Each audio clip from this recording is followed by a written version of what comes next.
Bienvenue dans notre nouvelle série de podcasts dédiée à la protection des mineurs et des adultes vulnérables. Je suis la docteure Carlène de Mazure, fondatrice du Centre pour la protection des mineurs et des adultes vulnérables à l'Université Saint-Paul d'Ottawa, au Canada. À travers ces épisodes, nous analyserons les défis actuels, partagerons les meilleures pratiques et mettront en lumière de nouvelles approches en matière de protection. La série vise à encourager les échanges sur des sujets essentiels liés à la prévention et à la protection. Disponible en format audio et vidéo, elle vous permettra d'explorer différentes perspectives avec des experts issus de domaines variés tels que le droit, la théologie, la psychologie et l'éducation. Ce podcast est produit par le Centre pour la protection des mineurs et des adultes vulnérables engagé dans l'éducation, la prévention et la défense des droits.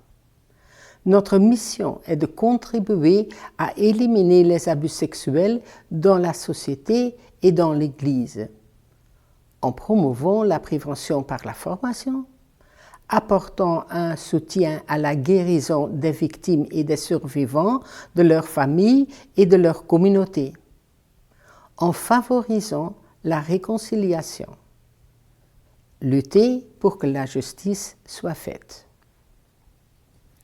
Le Centre propose des ressources, des formations et un espace de dialogue sur la prévention des abus et la protection des personnes vulnérables dans divers contextes. Nous vous invitons à nous rejoindre pour approfondir ces discussions essentielles. Bonjour, je suis Austin Leduc, adjoint à la direction du Centre de protection des mineurs et des adultes vulnérables. J'ai le plaisir de vous présenter notre intervenante d'aujourd'hui, la Dr Marie-Jo Thiel. Dr Thiel est professeure émérite à la Faculté de théologie catholique de l'Université de Strasbourg. Elle est médecin de formation et enseigne l'éthique philosophique et théologique. Elle a le Centre européen d'enseignement et de recherche en éthique qu'elle a dirigé de 2025 à 2022. Elle était présidente de l'Association européenne de théologie catholique et est membre de l'Académie pontificale pour la vie. Elle est titulaire d'un doctorat honorifique de l'Université de Fribourg. Le podcast aujourd'hui est présenté sous forme d'une entrevue. Vous allez écouter la professeure Thiel et Camille Conzac-Leblanc. Bienvenue. Je suis Camille Conzac-Leblanc. Aujourd'hui, je suis jointe de professeur Thiel. Bienvenue. Merci beaucoup, Camille. Pour commencer, est-ce que vous pourriez nous parler un peu plus de vos expériences, vos apprentissages, puis ce qui fait de vous une personne experte dans le domaine de la confiance dans l'Église catholique? Alors, c'est tout mon background qui est d'une certaine manière parlant par rapport à la question de la confiance. Je suis d'une formation scientifique au départ, je suis médecin de formation. Ensuite, j'ai fait des études de théologie catholique. Je suis devenue, doctorat, habilitation, je suis devenue professeure. Et dans le cadre de ces doubles expériences, j'ai envie de dire, je me suis spécialisée encore dans le domaine de l'éthique. Donc voilà, je suis professeure d'éthique, maintenant émérite, mais quand même professeure d'éthique, et j'ai créé un centre interdisciplinaire d'éthique à Strasbourg, non confessionnel, en plus de ma charge comme professeure de théologie à la faculté de théologie catholique de Strasbourg, tout cela dans l'université de Strasbourg. Donc, dans mes activités de recherche, j'ai travaillé sur deux grands domaines. La question de la bioéthique au sens très large, ou de l'éthique médicale, mais au sens très très large, et en raison de ma formation médicale, et d'autre part, la question des abus. J'ai été, pour ainsi dire, la première personne en France qui ait publié des travaux, et en particulier un article en 1999 dans la grande revue de l'épiscopat français sur quand un prêtre est pédophile, parce que le mot pédophile à l'époque voulait dire pédocriminalité au sens large dans la francophonie. Je crois ici d'ailleurs aussi au Canada, en Belgique, c'était toujours un peu le mot pédophile qui était le mot clé, même si aujourd'hui on parle plutôt de pédocriminalité. Donc j'ai beaucoup travaillé ces questions et la question de la confiance, alors elle revient comme un boomerang parce que on abuse en général pas tout de suite sexuellement, mais souvent on commence par des abus de confiance, de l'emprise, des abus psychologiques, des abus de conscience, et ensuite, ma foi, l'emprise grandit. On prend, en quelque sorte, on peut prendre possession de l'autre et on peut aussi en abuser sexuellement. Voilà. Donc c'est extrêmement compliqué parce que pourquoi est-ce que dans l'Église catholique, par exemple, dans la société, il y a évidemment beaucoup d'abus, mais pourquoi dans l'Église catholique, on peut abuser? Pourquoi on peut couvrir des abus? Pourquoi cette crise des abus?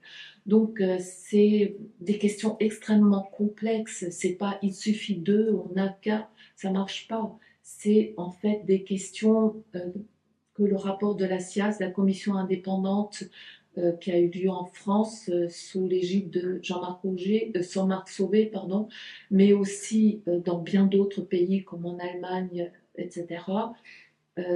On catégorise avec le terme de systémique. Systémique, ça veut dire que ça fait système. Ça veut dire que la théologie est liée à l'éthique, à la pastorale, à la dogmatique, à l'exégèse, à la pastorale, à l'ecclésiologie, etc. Et j'en passe.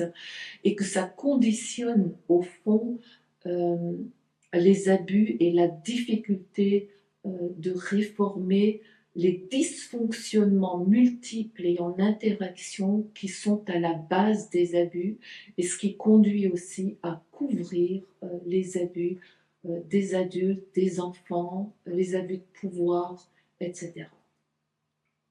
C'est un très gros domaine. Clairement, vous avez une expérience assez diversifiée, disciplinaire. Oui. On a remarqué dans la recherche que la confiance peut être définie de plusieurs différentes manières, dans le domaine scientifique, le domaine théologique, éthique. Considérant votre background quand même diversifié, de quelle manière est-ce que vous définirez la confiance? Je l'approche de manière étymologique. Confiance en français, c'est cum fides, avec foi.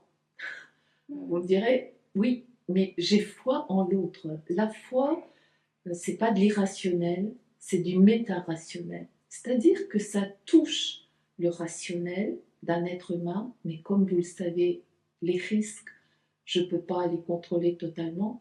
On est dans une vulnérabilité ontologique, comme je la définis aussi par ailleurs. Mais en même temps, méta-rationnel, ça veut dire aussi que ça touche tout ce que je suis. Je suis au-delà du rationnel. Parfois, je sais rationnellement ce que je devrais faire et je ne le fais pas. Paul le dit d'ailleurs dans l'Épître aux Romains. Le bien que je veux, je ne le fais pas, et le mal que je ne veux pas, je le fais. Pourquoi? Voilà. Le méta-rationnel, c'est tout cela. C'est donc une foi en l'autre, avec l'autre, dans les deux sens, en amont, en aval. En même temps, c'est comme un ciment sociétal dans le cadre d'une alliance des uns avec les autres, mais de différents niveaux, parce que l'alliance entre des personnes qui se connaissent très très bien, un couple, des parents avec les enfants, n'est pas exactement du même ordre que l'alliance avec vous, Camille, par exemple, que je ne connais pas très très bien. On a fait connaissance il y a quelques minutes, ou avec des personnes dans la rue. Il n'empêche que pour vivre ensemble, nous avons besoin de cette alliance à différents niveaux qui est aussi régie par la loi de manière juste, la loi juste, les interdits fondamentaux, ne pas fusionner, ne pas pervertir la communication, ne pas tuer, ne pas assassiner très exactement l'autre et ne pas mentir. Ces 4 principes sont des principes fondamentaux en éthique pour tout le vivre ensemble. On ne peut pas les transgresser parce qu'ils ne sont pas transgressables sous peine de pervertir tout le lien sociétal. Et c'est d'ailleurs intéressant que certains dans l'étymologie relient aussi la fides, qui donne aussi les fiançailles, vous voyez, le côté des affects, et à fedus, qui est le contrat en quelque sorte humain.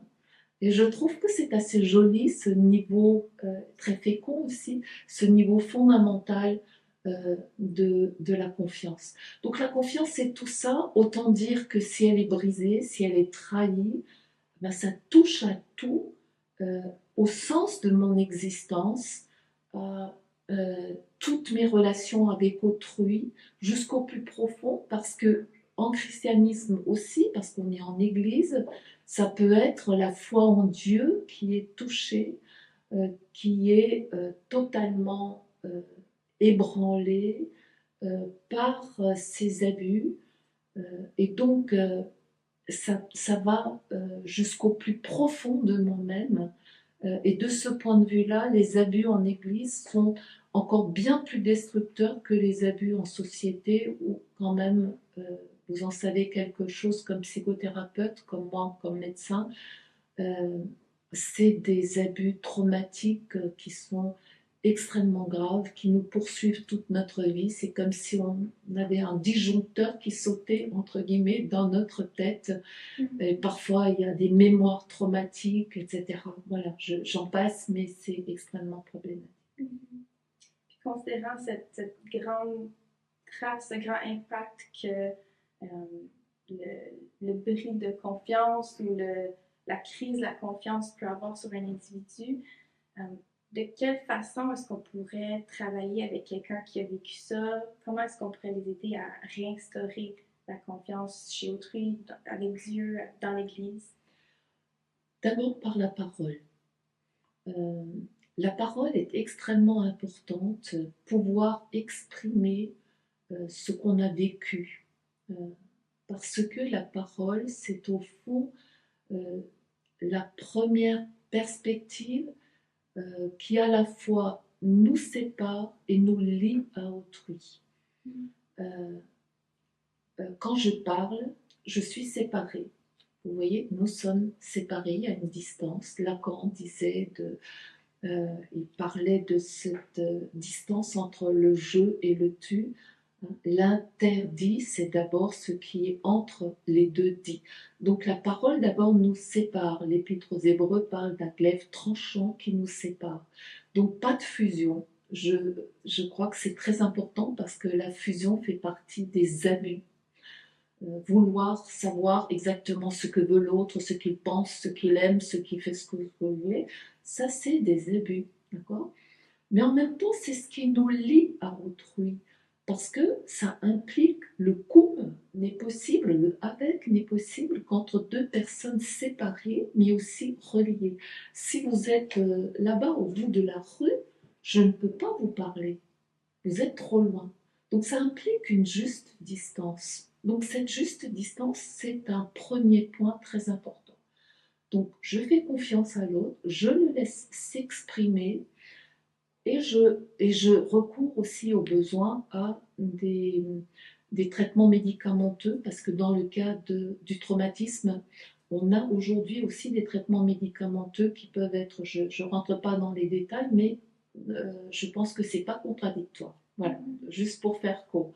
Ensuite, je pense que ça implique aussi, pas simplement de traiter une personne, mais ça implique de traiter les dysfonctionnements qui sont tout autour de la personne, dans son milieu, dans l'institution Église, dans notre rapport à Dieu.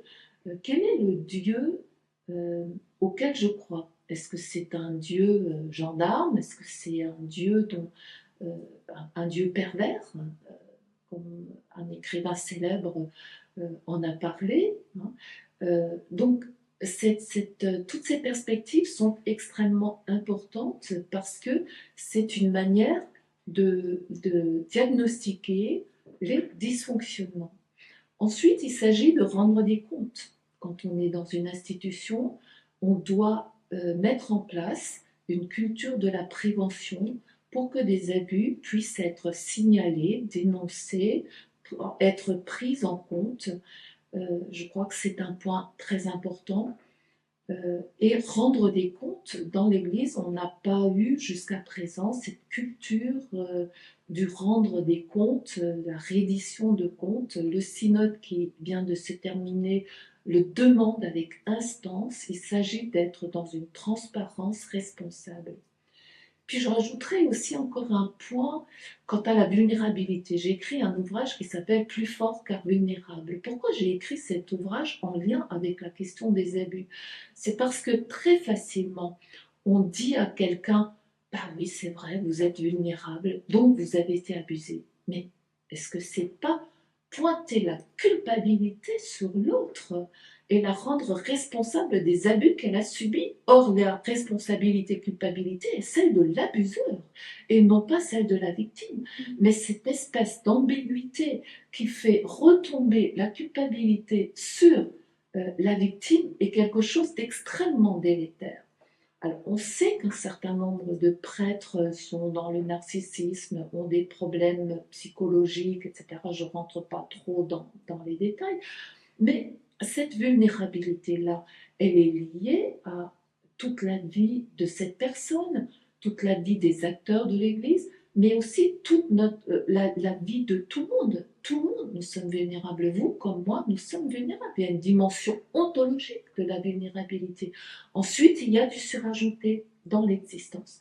Ça veut dire concrètement que, je suis toujours dans les remèdes, que chacun dans son existence est invité à prendre en compte la vulnérabilité qui est la sienne, d'abord pour ne pas l'utiliser contre autrui, et d'autre part pour en faire, pour la traiter soi-même au besoin avec un thérapeute si besoin en était, mais aussi pour en faire une force.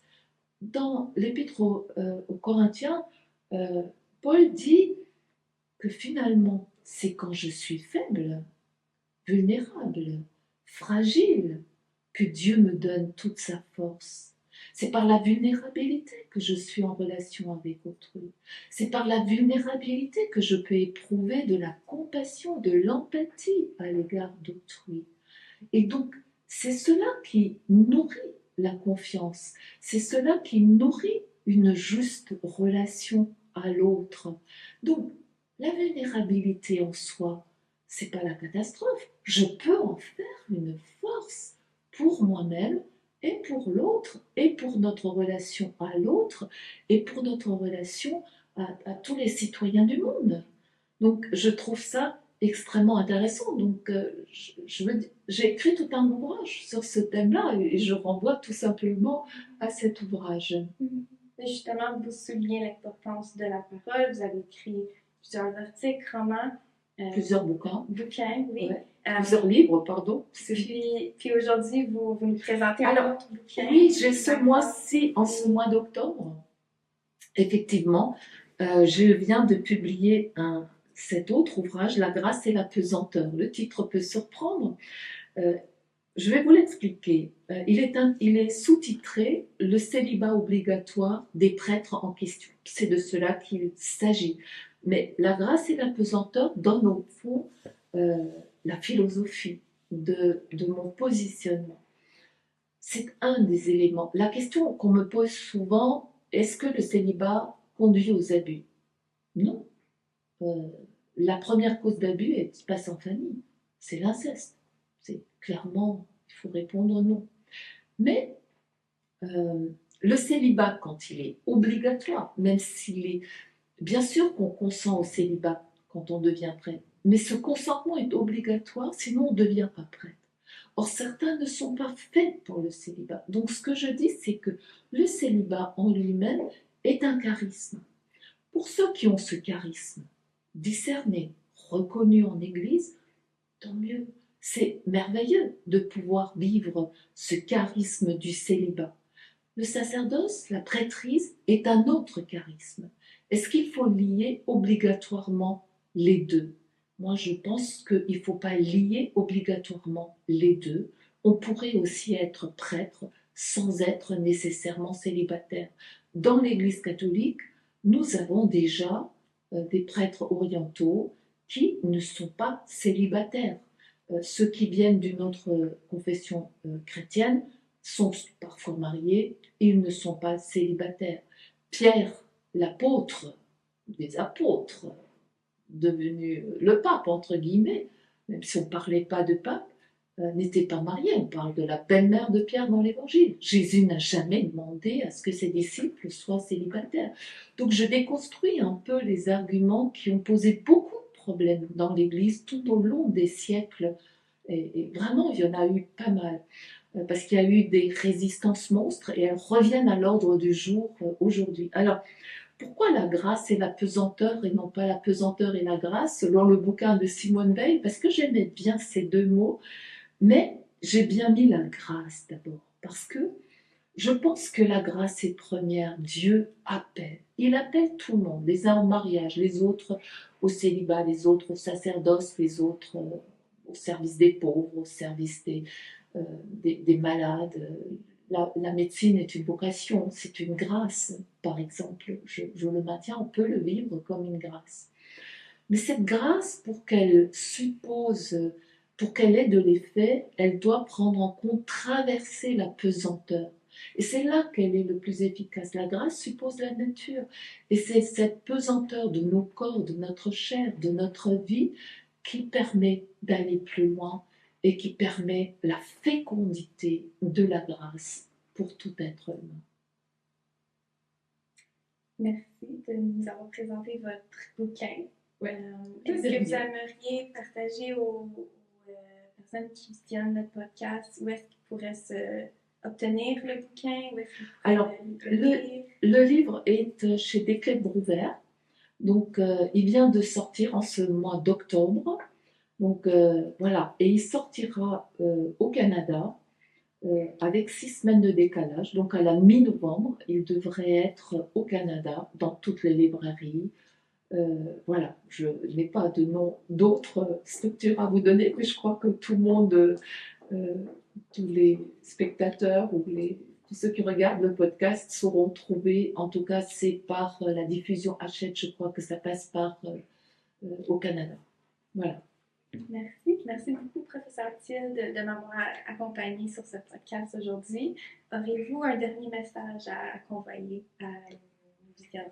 Alors, prenez soin de la confiance, parce qu'elle est à la base de toute relation humaine.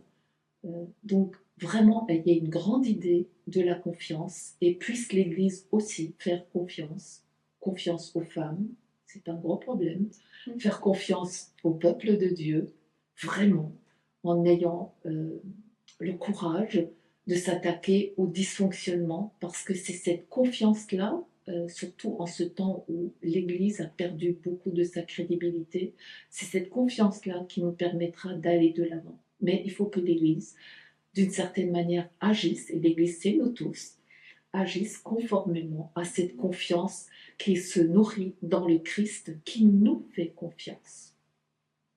Merci beaucoup, professeur Thiel. Et merci à vous, Camille.